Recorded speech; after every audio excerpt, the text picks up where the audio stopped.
B.R.. আম্বেদকরের একটা উক্তি দিয়ে আজকের ভিডিওটা আপনাদের সামনে তুলে ধরব।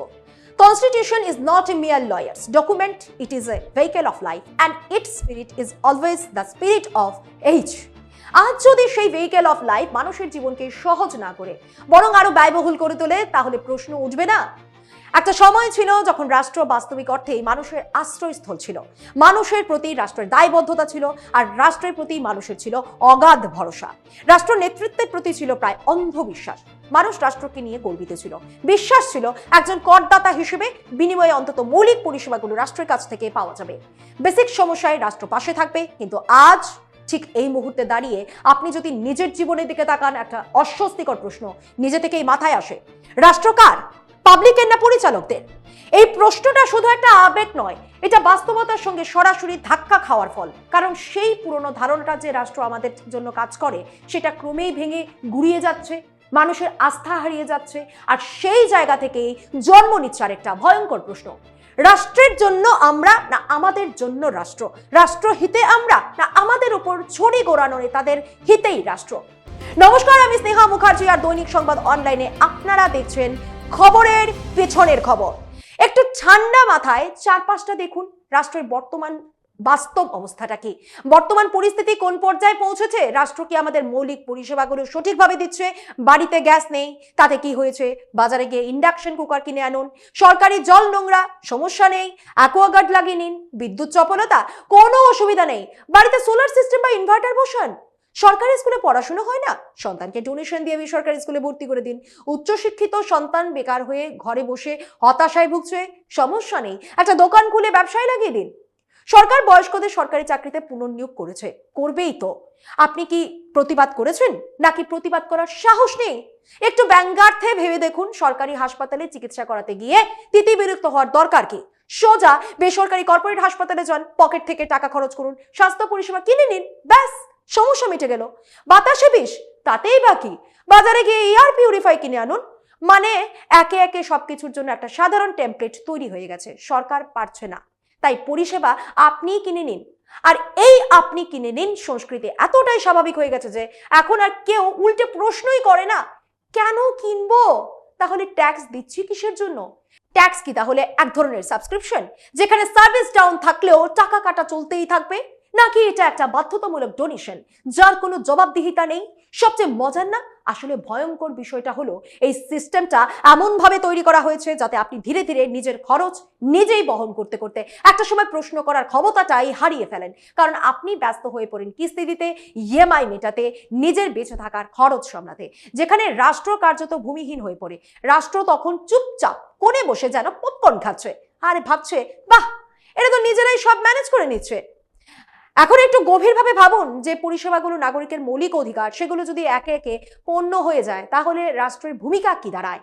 আপনি জল কিনছেন, বাতাস কিনছেন, বিদ্যুতের ব্যাকআপ কিনছেন, শিক্ষা কিনছেন, স্বাস্থ্য পরিষেবা কিনছেন, সন্তানের ভবিষ্যৎ কিনছেন, এমনকি কর্মসংস্থানের ব্যবস্থাও নিজেকেই করতে হচ্ছে। অর্থাৎ আপনি অজান্তেই একটা সম্পূর্ণ প্রাইভেট লাইফস্টাইল তৈরি করে ফেলছেন, যেখানে রাষ্ট্র বা সরকারের কার্যত কোনো ভূমিকাই নেই। তাহলে রাষ্ট্রের প্রয়োজনটাই বা কোথায়? কিন্তু ট্যাক্স, ওটাও কিন্তু নিয়মিত দিতেই হবে, না দিলে নোটিশ, কেস, জরিমানা সবই প্রস্তুত। আমরা এমন একটা সিস্টেমে বাস করছি যেখানে পরিষেবা দেওয়া ঐচ্ছিক, কিন্তু মূল্য পরিশোধ বাধ্যতামূলক। আর এই পুরো বিষয়টাকে এমনভাবে স্বাভাবিক করে তোলা হয়েছে যে কেউ যদি প্রশ্ন তোলে, আমি ট্যাক্স দিচ্ছি কেন, তখন উল্টে তাকেই শেখানো হয়, দেশের প্রতি তোমার দায়িত্ববোধ নেই, দেশপ্রেম নেই। আর একটা গুরুত্বপূর্ণ বিষয়, খুব সূক্ষ্মভাবে দায়িত্বের স্থানান্তর হয়ে যাচ্ছে। আগে যেগুলোর দায়িত্ব ছিল রাষ্ট্র বা রাষ্ট্র পরিচালকদের, এখন সেগুলো নিঃশব্দে নাগরিকদের উপর চাপিয়ে দেওয়া হচ্ছে। আপনি অসুস্থ, সেটা আপনার সমস্যা। সন্তানের জন্য ভালো স্কুল পাচ্ছেন না, সেটাও আপনার সমস্যা। দূষিত বাতাসে শ্বাস নিচ্ছেন, সেটাও আপনারই সমস্যা। রাষ্ট্র যেন বলছে, দেখুন আমরা চেষ্টা করছি, কিন্তু শেষ পর্যন্ত আপনাকেই তো নিজের জীবন ম্যানেজ করতে হবে।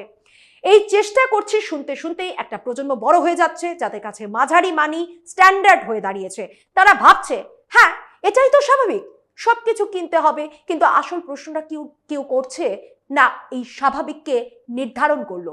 জওয়াহরলাল নেহরু একবার বলেছিলেন, citizenship consist in the service of the country. কিন্তু আজ বাস্তবতাটা যেন উল্টো, দেশের সেবা করতে করতে নাগরিক নিজেই পরিষেবাহীন হয়ে পড়ছে। একটা সময় ছিল যখন যোগাযোগ ব্যবস্থা, পানীয় জল, বিদ্যুৎ, স্বাস্থ্য, শিক্ষা এই সবই ছিল রাষ্ট্রের মেরুদণ্ড। এখন এগুলো ধীরে ধীরে বাজারের হাতে তুলে দেওয়া হচ্ছে। আমাদের চোখের সামনেই আমরা দেখছি আর হাততালি দিচ্ছি, প্রতিবাদ করতে পারছি না। কেন? কারণ আমরা স্বাচ্ছন্দ্যের প্রতি আসক্ত হয়ে পড়েছি, নির্ভরতা বেড়ে গেছে। আপনি নিজের টাকায় অ্যাকোয়াগার্ড কিনে বিশুদ্ধ জল পাচ্ছেন, প্রাইভেট হাসপাতালে গিয়ে দ্রুত চিকিৎসা পাচ্ছেন, যেটা সরকারি হাসপাতালে পাচ্ছেন না। এই তাৎক্ষণিক তৃপ্তি আপনাকে ভুলিয়ে দেয় এগুলো আসলে বিলাসিতা নয়, এগুলো আপনার অধিকার। আর এখানেই সবচেয়ে বড় বিপদ। যখন অধিকারকে বিলাসিতায় পরিণত করা হয় তখন মানুষ কৃতজ্ঞ হয়ে যায়, যেটা তার পাওয়ার কথা সেটাই পেয়ে টাকা খরচ হলেও সমস্যা মনে হয় না। আর তখন প্রশ্ন করার জায়গাটা সম্পূর্ণ মিলিয়ে যায়। যারা প্রশ্ন করে তাদের দিকে তাকিয়ে বাকিরা ভাবে এরা এত নেতিবাচক কেন, কিন্তু এটা নেতিবাচকতা নয়, এটা বাস্তবতা যাচাই। আপনি এমন এক সিস্টেমে বাস করছেন যেখানে হাঁটা, বসা, এমনকি ঘুমানোর মধ্যেও ট্যাক্স জড়িয়ে আছে। একবার ইনফ্রাস্ট্রাকচারের জন্য ট্যাক্স দিচ্ছেন, আবার সেই ইনফ্রাস্ট্রাকচারের বিকল্পের জন্য খরচ করছেন, অর্থাৎ double payment, zero service. Narendra Modi বলেছিলেন, government's only religion is India first and its only holy book is the constitution. কিন্তু যদি ইন্ডিয়া ফার্স্ট সত্যি হয় তাহলে নাগরিকের সমস্যা কেন সেলফ সার্ভিসে চলে যাচ্ছে? আপনি বলতে পারেন সবকিছু তো একদিনই ঠিক করা যায় না। ঠিক আছে, কেউ একদিনে মিরাকল চায় না, কিন্তু বছরের পর বছর, দশকের পর দশক একই অজুহাত শুনতে শুনতে মানুষ ক্লান্ত। কোথাও না কোথাও তো জবাবদিহিতা থাকতেই হবে, নাকি সেটাও আউটসোর্স হয়ে গেছে? তাহলে শেষ পর্যন্ত দাঁড়াচ্ছে কি? রাষ্ট্র যদি তার মৌলিক দায়িত্ব পালন করতে ব্যর্থ হয় তাহলে জনগণের কাছ থেকে ট্যাক্স নেওয়ার নৈতিক ভিত্তি প্রশ্নের মুখে পড়ে। এটা কোনো রাষ্ট্রবিরোধী কথা নয়, কোনো বিরোধী রাজনৈতিক বক্তব্য নয়, এটাই বাস্তবতা, এটাই সাধারণ যুক্তি।